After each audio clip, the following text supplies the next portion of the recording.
guys, welcome back. So today we are going to be doing January's Boxy Charm demo and review. Now for anyone who has not seen me do these before, I skipped the whole unboxing part and I just get straight into using the products.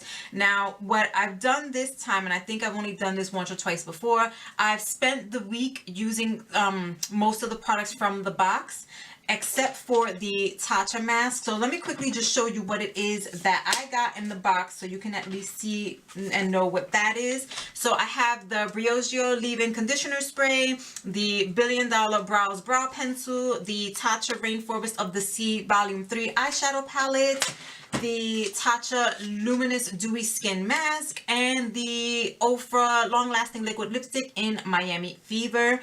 So the only thing that I have not used this week, because as you can see I have them both right here, is the Tatcha Dewy Mask. So I'm actually going to leave for a second, put that on, and then come back to just show you what it all looks like, wait the required amount of time, which is 15 minutes, and then give you my thoughts on how that performs, and then we'll get into everything else. So be right back with the mask on. I like Hannibal Lecter. Hello, Clarice. Either that or Mrs. Doubtfire, where she slams her face into the cake. Hello! And it comes dripping down. Okay, I'll be back in 15 minutes. Okay, and we're back. I can tell you one thing. This thing is like super saturated. And it has a nice light fresh scent to it.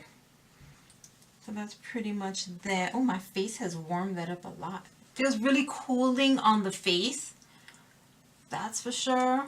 It's just like massaging all the excess, still chilling. That is like, when I tell you super saturated, like super saturated. I don't even think I'm gonna bother with any moisturizer after that. Alright, so far it feels good. Again, light fresh scent, smells good. Alright, I'm going to give this like 30 seconds to sink in.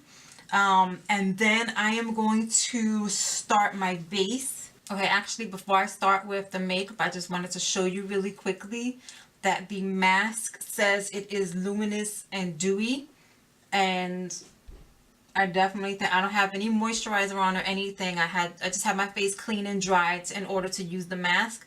So as far as the whole luminous and dewy thing, I think we absolutely have that going on here, because it's not like I have highlighter or anything. And I'm just really seeing my skin looking very hydrated and like glowy right now. So I just wanted to point that out before I cover it all up with foundation and everything so you can see the results. Okay, and now I'll be right back with my base done, and then we'll get started with the rest. Okay, so I have my foundation on, and then I put concealer and some bronzer. That's it. I haven't done anything else. So next up, we're going to jump into using the $1 Billion Brows Universal Brow Pencil. So it's supposed to be a color that could potentially be used by anyone. So let's go ahead on. I am not particularly fond of this color. I feel like it's more on like the I don't want to say true brown side, but more definitely on the warm side. I prefer a much cooler tone look for my brows, because my brows are like brown black, not necessarily like this warm brown here. So I'm not a fan of that. And I wish I had shown you the tip before we got started. But that sucker, like, it goes down like nothing. Like a couple strokes, and then here you are having, oops, look at that. Just quickly, I went to go try to roll it up again, and it just came right off. Okay.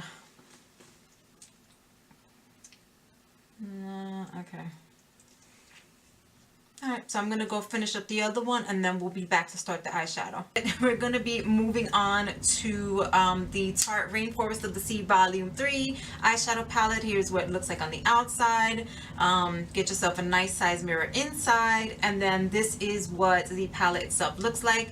Now you probably can't even tell, but I already started my eye before I realized I wasn't recording. So like I said, I've been using this throughout the week. This is the only shadow that could have potentially have been used as a crease color or a transition color. Unfortunately, one, it's not even 100% matte. It actually has more of a satin finish to it, while the rest of them are 100% shimmers. And it's so light that you might as well not even put anything on, because it doesn't look like anything, which I already started it in the crease of this eye. But just to show you, I will go into that color again, get it on the brush there, and show you exactly what that looks like as I attempt to build it up. And for the record, I have a little bit of concealer on there, which I usually use concealer to prime, and I left it tacky. I didn't set it so that the shadow would have the best chance of working as well as it could. And this is what you get. So this is the eye with it, and I built it up a couple times. And then this is the eye with nothing. Sure, yeah. You can also use brushes to use the shimmers in here. They blend out fairly well. I don't have any issues with the blendability of them, but again, they are all shimmers. I do find them to be a little more impactful. Is that the word I'm looking for? I do find them to have a bit more of an impact, a little punch to them if you tap and apply with your fingertips. But anyway, I'm going to go ahead and I'm going to finish up this eye so you can see what it looks like.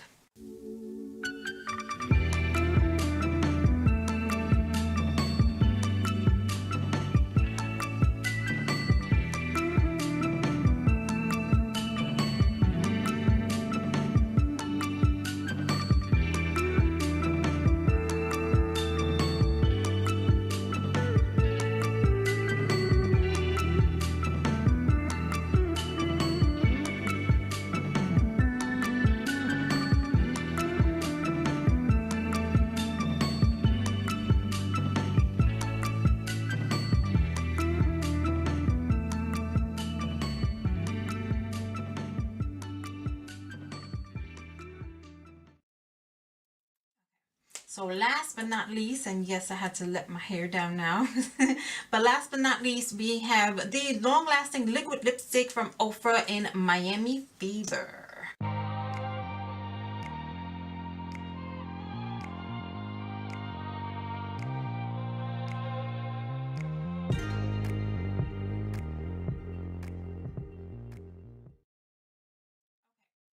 So now that we're all done, the only thing you did not watch me apply on camera was the Briogeo Rosarco Milk leave-in conditioner spray, because it is already in my hair. I washed my hair, and what I did was I always shampoo twice and condition once. So I did my usual 2-time shampoo and then just would skip the conditioner in shower and use this when I got out of the shower on its own to see how it would perform, so that I could let you know what my thoughts were on that. So I'm going to pull out the cards here, which I think I forgot to mention what this month's theme was, which it is Boxy and Chill.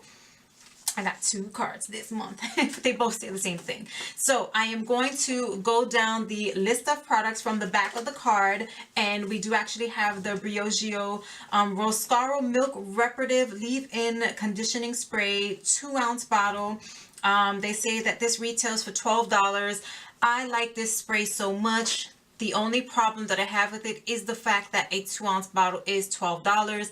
I basically almost emptied out this bottle already. My hair is pretty long. It goes all the way down to my butt. So even though my hair is fairly thin, I end up using a lot of it to make sure I really get a good amount of conditioner in my hair. I don't saturate it because then I just comb it through, but still, to cover the length of my hair, I use quite a bit of it. So for $12 for the amount that I'm using, I would end up spending so much money having to repurchase.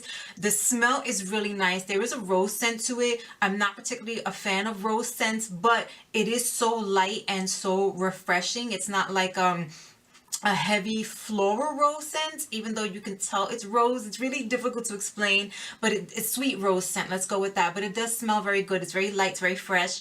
I do like the way it performs. It does leave the hair very soft, very manageable. Unfortunately, again, because of the price and how little product you're getting versus how much product I personally have to use, I don't think it's worth it. If your hair is shorter and you wouldn't end up using that much product, then I would say it is worth it, because then you could probably have this for a very long time and it would last you and work really well. However, if you're like me, you do have long hair and you end up going through quite a bit of product, I would find something at the drugstore that's cheaper and I wouldn't go with this. So kind of a toss up depending on your particular needs and hair lengths and things like that. Moving on from there is the Ofra Long Lasting Liquid Lipstick for $20. I have talked about Ofra before. I have Ofra in their older packaging. I love their formula. They are very long lasting. Nothing about the formula has changed with the new packaging. I tested this out during the week. I ate a huge Granny Smith apple while wearing this. Now here's the thing. While eating the apple, because it was a juicy apple, there was some transfer of the lipstick onto the apple as I was eating. However, once I was done, my lips still look like a fresh coating of it. So there was some transfer, but it was still there and it still lasted all the way until I got home that evening. And that was with one application at the beginning of my day, of my work day. So I don't have anything bad to say about the Ofra Liquid Lipstick. I love it. I love the formula. I love how it wears. Very comfortable on the lips. It's not drying and it doesn't feel all gross on the lips. $20. Again, there are some products I will say that's kind of steep about, but considering the fact that I don't go through my liquid lipsticks very quickly, I feel like that's a fair price. It'll last very long, and I know that the formula itself is a really great formula, so there's that. The Tarte Limited Edition Rainforest of the Sea Highlighting Eyeshadow Palette Volume 3. $36. Absolutely not. What is this highlighting eyeshadow business about? Did the outside of the packaging even say that? High Performance Naturals, blah, blah, blah, blah, blah. No. That doesn't say anything about highlighting thing until you get to the card from Boxy Charm. So, whatever. To get a quick, neutral, basic eye look, sure. If it's something that you just need that's going to kind of get you throughout the day, then whatever, I guess it'll do the job. There's not too much muss or fuss with it. I blended most of this with my fingertips anyway, so, but for $36, absolutely not. That's insane for what you're getting. All these shimmers up in here and that one like semi satin color. No, $36, absolutely not. I say it a million times and I'll say it a million and one times. You can definitely find something at the drugstore way, way, way cheaper that'll perform the same and do the same thing, and you won't have that price tag attached to it. So no, I'm sorry. Moving on from that sucker right there is the Tatcha Luminous Dewy Skin Face Mask 2-pack for $24. Here's the thing. I did like it. I did like it. It did perform really well. You saw in the video yourself. It left my skin dewy and luminous, absolutely, and it felt really good, cooling and refreshing. But for $24 for two, I don't think so. One more time. I've bought masks from the drugstore that I love, that I absolutely love, that can give me the same results. And there's no need to have to spend that much money on a face mask. There's nothing that this is doing that cheaper ones can't do. And again, even if you're not using the face mask, you go out and you buy a good moisturizer and you're going to get the same results without having to go through the process of a face mask, where you can just slap it on your face, massage it in, and you're good to go without waiting 15 minutes for the face mask to do it. So I'm sorry, it did work. I did like the results. It did absolutely what it said it would do. However, do I think the $24 price tag is worth it? Absolutely not, unfortunately. So last but not least, the Billion Dollar Brows Universal Brow Pencil for $18. No, specially and carefully formulated to work perfectly with most skin tones and brow colors. This self-sharpening pencil glides onto your brows without tugging or pulling your skin. Okay, that much I have to agree with. It did glide on really smooth. Unfortunately, it's so freaking smooth that it rubs off like nothing. And again, I spent the week using this to see how I felt about it. Absolutely not anywhere comparable to the CoverGirl, what is this fully called? The CoverGirl Ultra Fine Brow Pencil. I love this freaking thing. See, this is very smooth. It is not not too creamy, so it is smooth, it goes on without tugging, but it's not overly creamy like the $1 Billion Brows. So it lasts all day, it doesn't automatically rub off or melt off into your skin. And this color I find more universal. What's this one called? Soft brown. I find this to be more universal than this mess, because this is just so warm. Like, you can tell, I think if you were standing in front of me, you could tell that I have this off-colored brow that doesn't really go, as opposed to my CoverGirl ones. So $18 for this mess versus, what is this, like $5.99, $6.99 in the store? No, definitely not. And then self-sharpening or not, it's so freaking creamy that as you're going through it, you're constantly twisting up the product because it goes fast. So could you imagine having to repurchase this at $18? Like, you would probably go through maybe 2 a month if you do your brows every single day, versus, you know, something much cheaper at the drugstore, whether it be L'Oreal's another brand I like a lot for the brow pencils. The CoverGirl one's just my absolute favorite one. But L'Oreal, Maybelline, CoverGirl, all these drugstore brands have really good brow products, and you don't need to spend $18 on a subpar product. So absolutely not, forget about that. Anywho, that has brought me to the end of this video. If you have any further questions about any of the items that I mentioned here today, please feel free to ask them down below. I'll be more than happy to answer them for you. If you haven't already, please comment, rate, subscribe, and hit that notification bell. You all have an amazing rest of the weekend wherever you are, and I'll see you in my next video. Bye.